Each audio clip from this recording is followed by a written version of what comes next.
स्वतंत्र भारत के बाद श्री राम जन्मभूमि आंदोलन के अनेक पड़ाव अयोध्या ने देखे हैं। अयोध्या जिसके नाम से ही एहसास होता है कि यहां कभी युद्ध नहीं हुआ, यानी कोई भी दुश्मन यहां के शौर्य से, यहां के वैभव से, यहां के पराक्रम के सामने कभी टिक नहीं पाया।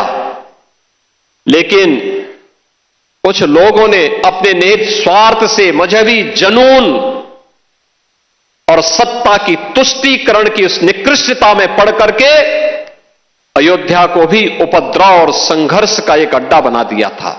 वही अयोध्या पिछले 11 वर्ष के अंदर देश के यशस्वी प्रधानमंत्री आदरणीय श्री नरेंद्र मोदी जी के यशस्वी नेतृत्व में उन 3 महत्वपूर्ण घटनाओं को कभी विस्मृत नहीं कर सकता। याद करिए 5 अगस्त 2020 जब पहली बार स्वतंत्र भारत में देश का कोई प्रधानमंत्री स्वयं अयोध्या धाम में पधारे और उन्होंने अपने कर कमलों से 500 वर्षों के कलंक को पूरी तरह समाप्त करते हुए श्री राम जन्मभूमि के मूर्ति भूमि पूजन के कार्यक्रम को संपन्न किया था। दूसरी तिथि जब 22 जनवरी 2024 को, और हिंदू पंचांग के अनुसार कहें तो पौष शुक्ल द्वादशी की वह पवित्र तिथि, जब स्वयं फिर आदरणीय प्रधानमंत्री जी अयोध्या धाम पधारे और उन्होंने श्री राम लला के भव्य मूर्ति की प्राण प्रतिष्ठा के कार्यक्रम को अपने कर कमलों से संपन्न किया। तीसरा, जब अभी 25 नवंबर को विवाह पंचमी के शुभ अवसर पर आदरणीय प्रधानमंत्री जी फिर अयोध्या आए थे और राम मंदिर के मुख्य शिखर पर उन्होंने सनातन धर्म की ध्वजा पताका को, भगवा ध्वजा को प्रतिष्ठित करके सनातन से ऊपर कोई नहीं, इस सनातन की ध्वजा पताका हमेशा दिग दिगंत तक ऐसे ही गूंजती रहेगी और ऐसे ही दिखाई देगी। इस उद्घोष के साथ उन्होंने अयोध्या में आकर के पूरे देश और पूरी दुनिया को एक संदेश दिया। बहनों और भाइयों, अयोध्या ने जो संघर्ष देखा था, पिछली सरकार ने अयोध्या को लहूलुहान करने का कार्य किया था। जिस अयोध्या में कभी संघर्ष नहीं होते थे, उस अयोध्या को लहूलुहान करने वाले लोग, उस अयोध्या में जिनके शासन में आतंकी हमले होकर के अयोध्या को लहूलुहान करने का प्रयास हुआ था, लेकिन प्रभु की कृपा और बजरंगबली जहां की रक्षा स्वयं कर रहे हो, वहां तो भूत पिशाच से निकट नहीं आवे महावीर जब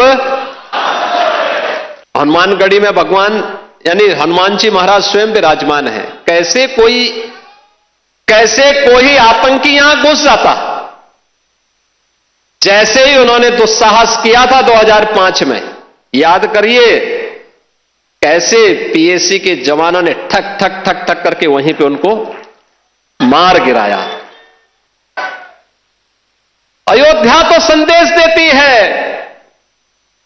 और उसी संदेश को आगे बढ़ाने के लिए अब आप देखते होंगे देश और दुनिया का कोई भी ऐसा श्रद्धालु नहीं, सनातन धर्मावलंबी नहीं, जो अब अयोध्या आकर के दर्शन करके अभिभूत न होता हो। 1 लाख एवरेज अगर हम लोग देखें, पिछले 5 वर्ष के अंदर 45 करोड़ से अधिक श्रद्धालु अयोध्या धाम में आया है। जहां पर पहले कुछ लाखों में लोग आते थे। याद करिए 17 के पहले न बिजली थी, न पानी थी, न स्वच्छता थी, न सड़क थी, न कनेक्टिविटी थी, कोई सुविधा नहीं थी। सुरक्षा की भी व्यवस्था नहीं थी, और कोई जय श्री राम बोलता था तो उस पर लाठी जरूर पड़ जाते थे, गिरफ्तारियां हो जाती थी।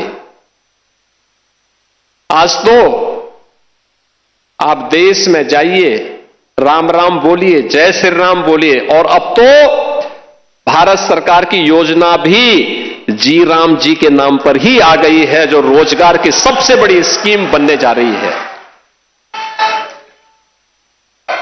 कोई भी बेरोजगार व्यक्ति जब आएगा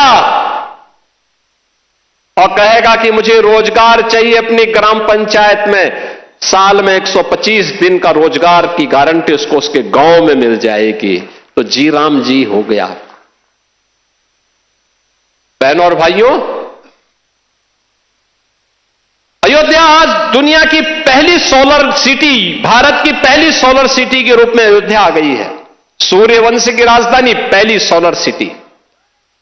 अयोध्या में अंतर्राष्ट्रीय एयरपोर्ट महर्षि वाल्मीकि के नाम पर। रेलवे की डबल लाइन के साथ अयोध्या नाम जुड़ गया है। बेहतरीन कनेक्टिविटी अयोध्या का, लखनऊ से, गोरखपुर से, प्रयागराज से, काशी से, हर ओर से। अब अयोध्या में क्या नहीं है। जिस अयोध्या में सिंगल लेन की सड़कें थी, आज चारों ओर से 4 लेन की सड़कें। और कोई भी श्रद्धालु आता है, किसी भी सीजन में आए, आराम से दर्शन करता है, अभिभूत होकर के, मस्त होकर के फिर जाता है, अभिभूत होता है। और हमारी पीढ़ी सचमुच सौभाग्यशाली है। कई पीढ़ियां, 500 वर्षों के इतिहास को जब हम देखते हैं, 500 वर्षों के इतिहास को जब हम देखते हैं, याद करिए 1526 से लेकर के 1528 से लेकर के 1992 तक, और 1992 से लेकर के उसके उपरांत भी अयोध्या में हर 20-25 वर्ष के अंदर कोई ना कोई बड़ा संघर्ष राम भक्त करता था राम मंदिर को वापस लेने के लिए। लगातार संघर्ष करता रहा, कभी बैठा नहीं, रुका नहीं, झुका नहीं। उसने सत्ता की परवाह नहीं की, उसने दमन की परवाह नहीं की, उसने गोलियों और लाठियों की परवाह नहीं की। वो लड़ता रहा, और उस संघर्ष का परिणाम हमारे सामने था। और यह आंदोलन सफलता की नई ऊंचाइयों तक तब पहुंचा जब राष्ट्रीय स्वयंसेवक संघ ने नेतृत्व दिया। पूरे पूज्य संतों को एक मंच पर लाने में, स्वर्गीय अशोक सिंघल जी ने एक मंच पर लाने में सफलता प्राप्त की। एकदम गुलामी का कलंक मिटा और भव्य राम मंदिर का मार्ग प्रशस्त होता हुआ दिखाई दिया। बहनों और भाइयों, आज उसी प्राण प्रतिष्ठा के 2 वर्ष पूर्ण होने के उपलक्ष्य में आज का इस समारोह यहां पर आयोजित हो रहा है। अयोध्या की इस दिव्यता को, इस भव्यता को अनंत काल तक बनाए रखने के लिए हम सबको, हर सनातन धर्मावलंबी को आगे बढ़ना पड़ेगा। एक साथ अपने जीवन का हिस्सा इसको बनाना पड़ेगा।